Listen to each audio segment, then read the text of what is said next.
Hello, and welcome back to the Suburban Chateau. My name is Stephanie Everett, and on today's episode, we're going to be putting the finishing touches on our dressing room. And we are in the middle of a series called the Empty Nester Whole House Renovation. We've taken one of the bedrooms and we're turning it into a dressing room closet space that can also double as a guest room when the kids come back to visit. So we're very excited about sharing some of those finishing touches, hanging hooks, doing the feature wall. My favorite, just so excited about that. Just all the little final details, putting all of those beautiful finishing touches on this amazing room. So enjoy the fun. Now, today's episode is called The Finishing Touches because I'm borrowing that title from this beautiful drawing by Albert Sterner. It puts me in mind, of course, of the beautiful Harrison Fisher prints.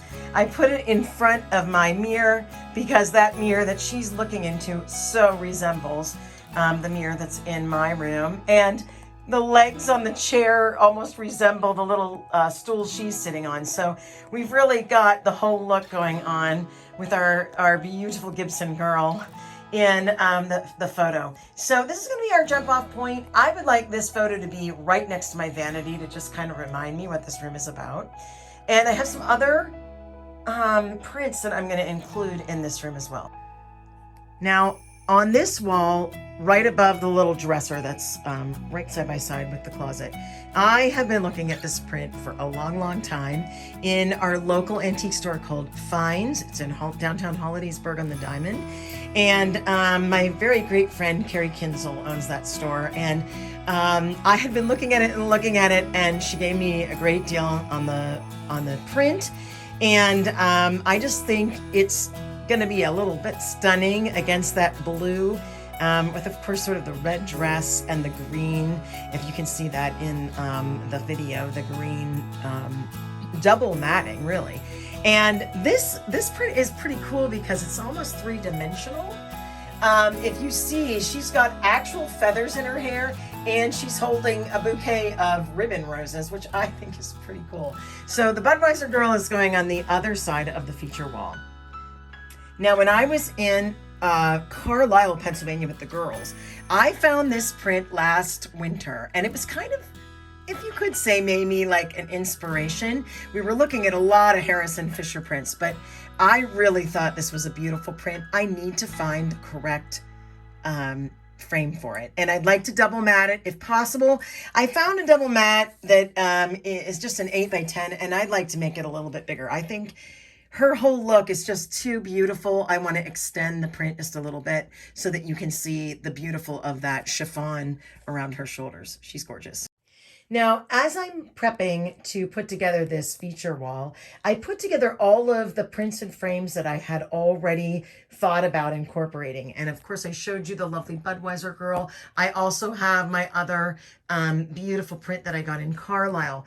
But I found at our local flea market some amazing frames. If you look right here, these were all double matted. The one is the church print is like 4 mats. It's gorgeously framed, $6. The teacups were $3 each.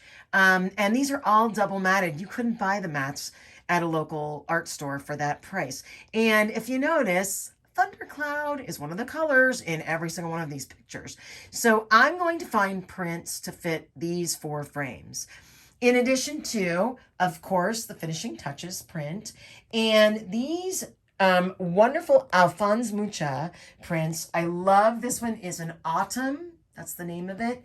And I just absolutely love this print. And my idea was to put it into that frame. So see, that's probably the first thing I'm going to do is see if this works in this gorgeous frame, which again is double matted, gorgeous. It was $5 at the flea market. So if I can frame something very inexpensively and it's still double matted and gorgeous, I mean, why not? It's going to look really, really great in the feature wall. So just taking a little preliminary, I pulled the other print out. I'm going to use the backing of the other print because it's a nice core board. It's actually nicer than the print that I have, but that is gorgeous. I love it. I think it's going to look stunning. She's great.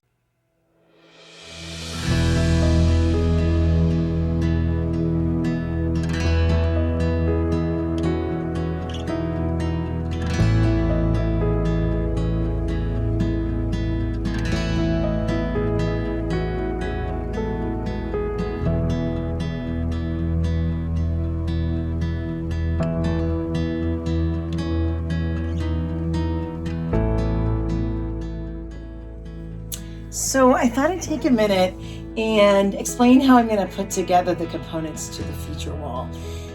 If you've looked, I've shown you the pictures I'm going to be using. Here's our other print. I've got her framed and I think she looks beautiful. If I was going to add one thing, I might look for a double mat for this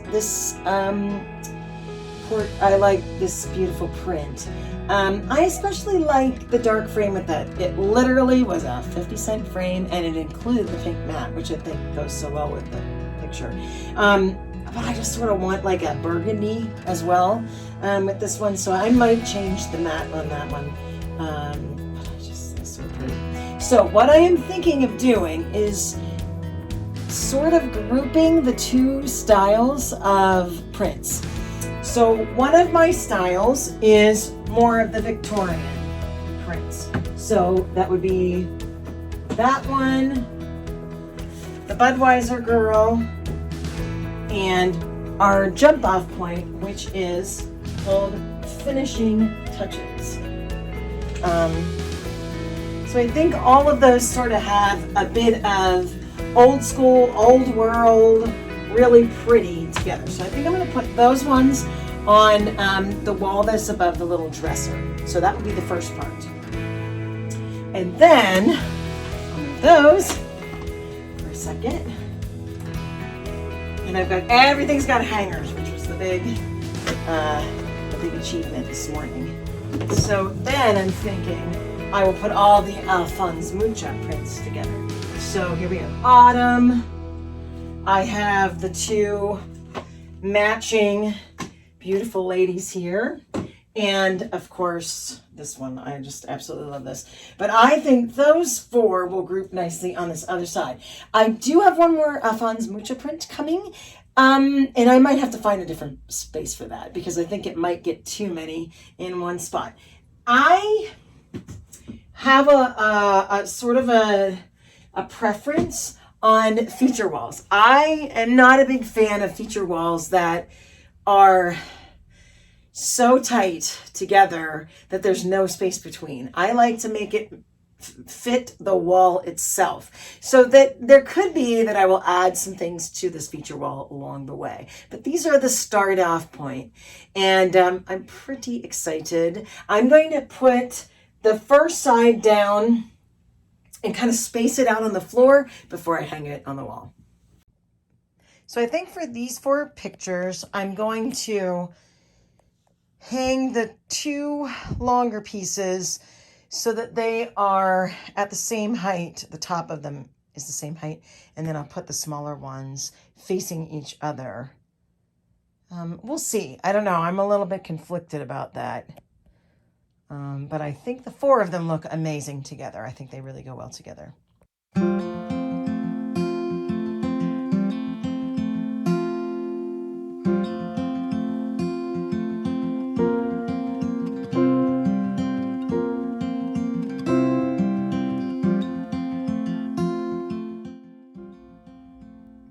So here's the completed wall. I turned the overhead light off because it was really hard to see how the final feature wall finished. So here are all of the different images up. I might move the two top Mucha prints a little bit closer together. Something is looking weird to me about them. But I like the bottom too, so they're looking amazing. I am thrilled.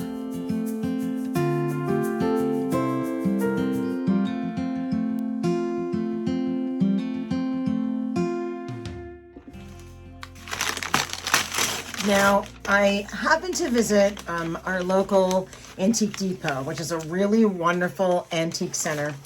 And I was actually looking for this very item, and that is a vanity mirror. And I wanted a place to put, of course, my perfumes, and I wanted them to look beautiful sitting here on the vanity. And then I found two of them at the same stall, a really wonderful stall in our local antique depot. So I'm gonna shine these up, just clean them up a little bit, and I think they'll be perfect for the vanity. And while I was there, if you've watched any of my other videos, you know that I love tollware painting, and I found this absolutely perfect waste can It was $14, I think. So it was a really good bargain. And so I'm going to add this also as well. And I'm going to put it right next to my vanity. I just think it has an awesome shape to it. And it has these cute little lion's head holders here. And I might leave them the way they are. I might touch them up with a little paint after a while. But they're really, really cute little lion's heads on the side. For me, Tolware is all about condition, and this thing was in great condition. The flowers look perfect. So I'm quite excited about my little find at the Antique Depot.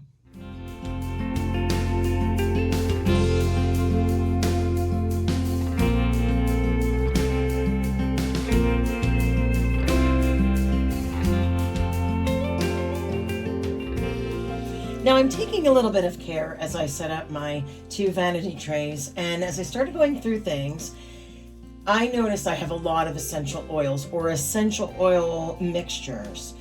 Some of them are mixed with MCT oil or coconut oil. So I'm just going through and kind of cleaning off, looking through the things that are empty and throwing those away, and looking at what I actually have. I have a lot of essential oils, and I do use them, but I will not use them unless I can see them. So I am going to just kind of set them all up so I can see what I have. I will tend towards the mints and the lemon. And I noticed I must have had the rose as well. I'm going to try that again as well. But when I first started doing essential oils, I didn't really exactly understand what I was working with. And so I just bought things that I found maybe at TJ Maxx or something like that. These are 2 different essential oil combinations that I've been using all summer, and I'm going to mention them real quickly. And of course, obviously nothing I do is sponsored, but this is Bath & Body Works Aromatherapy, and this is a rose, tangerine, and tea steeped invigoration. So it's just a little of a spray, and I really like the scent. It's nice and light and clean. I hate it when perfumes leave an after scent. For me, when I wear this, it's a stress reliever as well as a bit of a scent and a very natural scent as well. So I've been using this one a lot. So I'm going to put that kind of pride of place because I will be using that as we go. Now, here's another amazing thing. I bought this at our local farmer's market in Ligonier. And at this moment, I cannot read what the name is called. Sage Essence Botanicals. And I found this, and you know, when you go to a farmer's market, you never really know, like if you buy something, if it's going to be something you really like. It's called Third Eye Chakra. And I happen to tend towards a little bit more intuition, a little bit more third eye chakra. And so I was a little worried that I would turn it on too much, but I just find that this is super refreshing. It especially has a lot of lavender in it. But I actually dab this just a little bit on my temples before I leave in the morning. And I just feel it gives me a little bit of clarity. So this is also a little mixture of essential oils.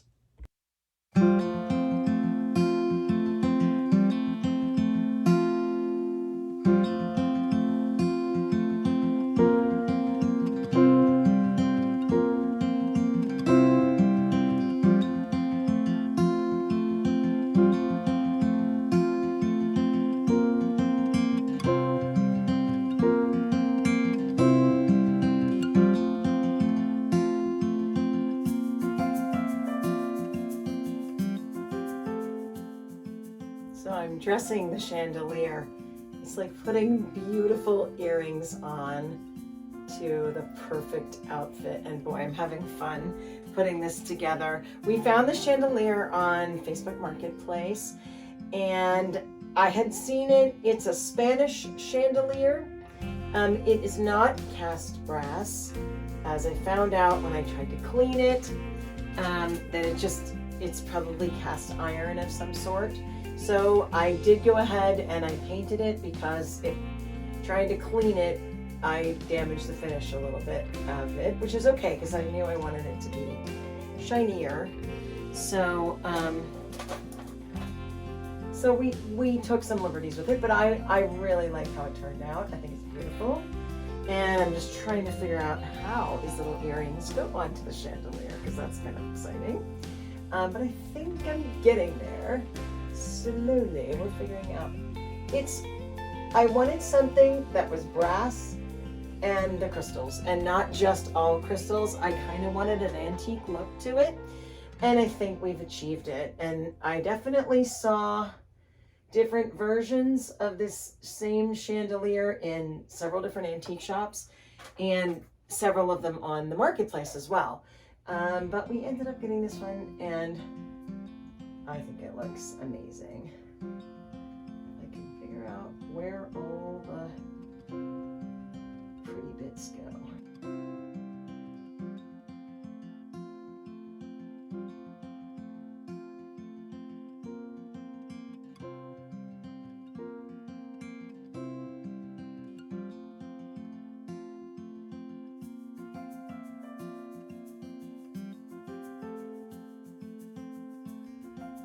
There she is in all of her glory. All of the crystals are there, and I think it looks amazing. I need to get a higher wattage bulb for the chandelier. I could not be more pleased with the look. So I thought I'd show you the shower curtain that I'm going to be using. It's called Antique Chic, both on Overstock and on Amazon. I have some quilted things that are in this colorway. I love it. I know it's a bit busy, but it's just got every flower that I just adore. And so this will protect my clothing and sort of go in front when I need to clean it up and close it off. It's going to look amazing. However, it is a bit long. So the shower curtain length is just a tiny bit long. So what I'm going to do is I'm going to give it a cut, go sort of those 2 blocks up. I want it to have a little bit of freedom at the bottom. So we'll cut it off, and I'll just use that line. That's a pretty simple way to cut it. And then I'll just turn it up and hem the edge, sorry there. And we'll have a cover. And I have 2 of these, so my intention is to hem them both. And I think it's gonna look great. And with the extra, I'm gonna work a little magic with a possible valance for the window. So always using every little piece of what you have. I did get this off of Amazon. I really like that pattern, the next door pattern. Lots of beautiful things, but you can see all of these colors coming in. So I have just put a little hem in the bottom of the shower curtain, and we're going to put it up and see how great it looks. It's going to cover all the clothes.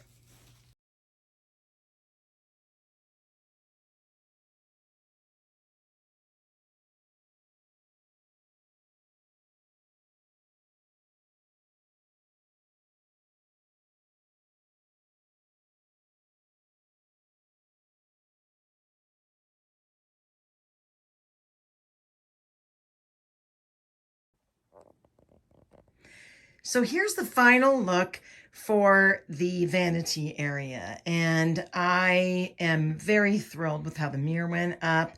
I think it looks amazing. Believe it or not, there was an existing hook. It was a heavy-duty hook. The mirror just hung. My husband just hung it right on that as existing hook, like it had always been there. So I'm pretty happy with it. I may lower it a little bit. We'll see. I'm going to mess with it a little bit and see how it goes.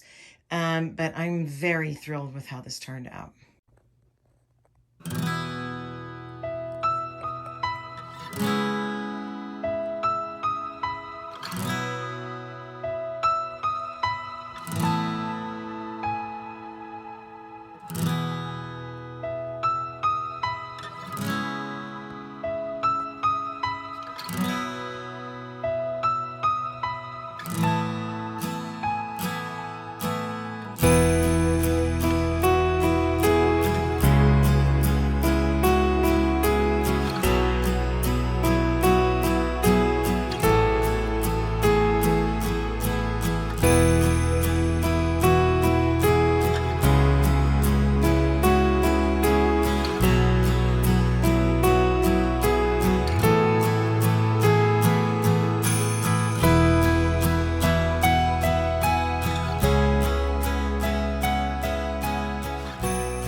So here is our completed dressing room.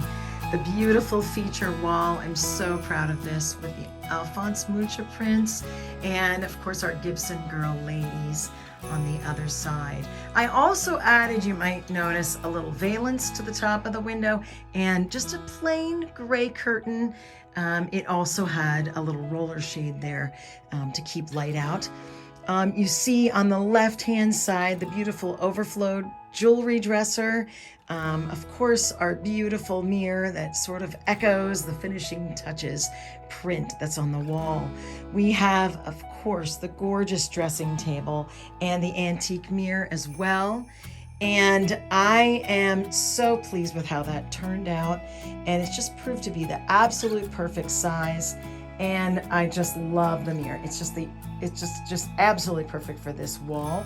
You can see that I've got some purses hanging from our hooks on top of the dressing table. Of course, our little Tollware trash can.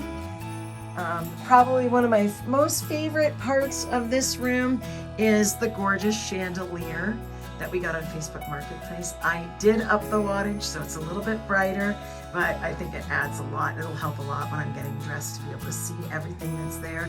It just looks like little earrings hanging off that chandelier. So gorgeous. Of course, this is the part that has to function, and that's the closet part. All of my shoes, and then all of my clothing behind here. These are the shower curtains that I purchased, the Parkland home, and they are the antique chic fabric. And I'll link that in the description because that's something I've referred to many times. It is a little busy, but it covers up everything. Everything's gonna have dust cover, and I think it's gonna look amazing. Over here, I never really shared too much about this wall, but we do have all of my necklaces hanging here and on these little shaker pegs, and I just adore it. It's a whole wall of my long pendants, and I wear these almost daily to school. I have my Godey's Ladies Book prints here, right by the door. But I just love them. I adore them. It's just another era of feminine and female. Thank you so much for joining me on these episodes of the Suburban Chateau on our Refresh the Nest series. Of course, this is the first completed room in the series, and we'll be moving on to a bit bigger room. We're going right to the living room for our next episode. And as I said in our initial video, not every room in this house needs a complete overhaul, but the living room needs a serious tidy. And a lot of things from summer have just gotten kind of dumped in the living room. I still have my suitcase in the living room from vacation. We got to fix that. And then I'm going to prep that room for all things fall. And I'm excited to share my fall decor ideas with you. So the next 2 episodes are going to be coming to you from the living room of the Suburban Chateau. I'll hope you'll join me for those. And thanks again for joining us here at the Suburban Chateau.